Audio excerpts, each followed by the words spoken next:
যাদবপুর বিশ্ববিদ্যালয় ক্যাম্পাসে ছাত্রীর রহস্য মৃত্যুর ঘটনা ইতিমধ্যে সিসিটিভি ফুটেজ হাতে এসেছে পুলিশের।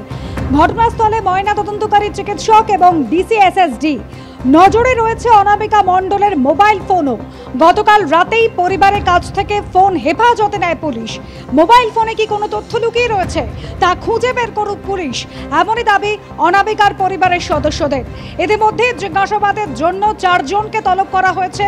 অনামিকার সহপাঠী এবং ড্রামা ক্লাবের সদস্য 4 জনকে জিজ্ঞাসাবাদের জন্য তলব। কিভাবে পুকুরে পড়ে গেলেন সেদিন অনামিকা, এখনো তা নিয়ে ধোঁয়াশা রয়েছে। অনামিকা কি একাই ছিলেন নাকি অন্য কেউ সঙ্গে ছিল? কেউ কি ফোন করে ছাত্রীকে ডেকেছিল? এরকম একাধিক প্রশ্নের উত্তর কিন্তু এখনো পুলিশের কাছে নেই। ইতিমধ্যেই মোবাইল ফোন, অনামিকা মণ্ডলের মোবাইল ফোন পুলিশের কাছে। ঠিক আছে, ছেড়ে দাও।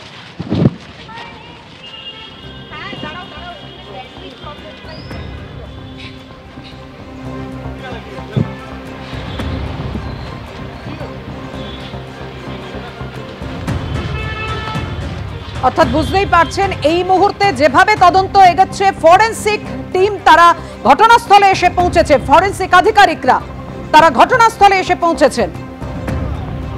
এর আগে মোবাইল পুলিশের হেফাজতে আয়, মোবাইলের কোনো তথ্য রয়েছে কিনা সেই বিষয়টা খতিয়ে দেখতে মোবাইল নেয় পুলিশ এবং পরিবার দাবি করে যে মোবাইলেই কোনো তথ্য লুকিয়ে রয়েছে, খুঁজে বের করুক পুলিশ।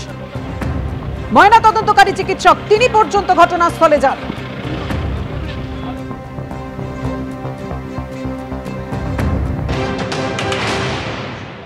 অভিযোগ আমরা কিছু পাইনি, কিন্তু আমরা সব অ্যাঙ্গেলে আমরা খুঁটিয়ে দেখছি। আজকে আমাদের সঙ্গে পিএম এর ডক্টরও আছে, আমরা আবার গিয়ে ওখানে স্পট ভিজিট একটা করব। সব তরফের আমাদের ইনভেস্টিগেশন আর ইন্টারোগেশন চলছে। ফুটেজে কি মেয়েটিকে একাই দেখা গেছিল? ওইগুলো ইনভেস্টিগেশনের পার্ট আছে। সিসিটিভি কি পুরোটা পেয়েছেন? আমরা পেয়েছি। একদিকে সিসিটিভি ফুটেজ সেটা পুলিশের হাতে এসেছে এবং অনামিকার ফোন সেটাও পুলিশ হেফাজতে নিয়েছে। সেখান থেকে কোনো নতুন সূত্র বেরিয়ে আসে কিনা অবশ্যই সেই দিকে নজর। তবে এখনো পর্যন্ত কিভাবে অনামিকার মৃত্যু হলো, কিভাবে অনামিকা পুকুরে পড়ে গেলেন তা নিয়ে কিন্তু একাধিক ধোঁয়াশা রয়েছে।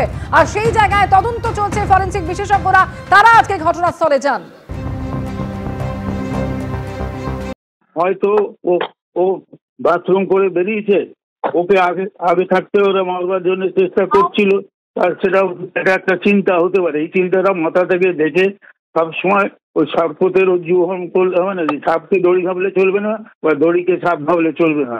এই জিনিসটা, এই একটা মৃত্যু এটা হতে পারে হঠাৎ করে পা স্লিপ করেছেন, তার পাশে পুকুর আছে, সেখানে শ্যাওলা টালা আছে, অথবা উনি নিজের হাত পা ধোয়ার জন্যে ওই পুকুরের ধারে নেমেছিলেন, সেখানে হয়তো ওনার মনে হয়েছে যে ওখানে গেলে ভালো করে হাত পা ধুয়ে নিয়ে আসতে পারো, করতে গিয়ে জলে পড়ে গেছেন। প্লেস অফ ভিজিট মানে দুটো, কিন্তু একটা হচ্ছে place of detection of the body, আর একটা হচ্ছে প্লেস অফ ডেথ। অনেক সময় ওখানে জলে পড়ে গিয়ে তার মধ্যে আরেকটা লোক তাকে ওকে তুলে নিয়ে গিয়ে আর একটা অন্য জায়গায় রেখে দিয়েছে, তার মধ্যে এটাও হতে পারে যে চেঞ্জ অফ প্লেস হয়ে গেছে এই ঘটনা। সেই জন্য এটা সেরকম কোনো ব্যাপার আছে কিনা সেটাও দেখতে হবে। মানে যত কিছু সম্ভাবনা খতিয়ে দেখে তারপরে ভালোভাবে দেখে বিজ্ঞান ভিত্তিক ব্যবস্থার মতামত দিতে হবে।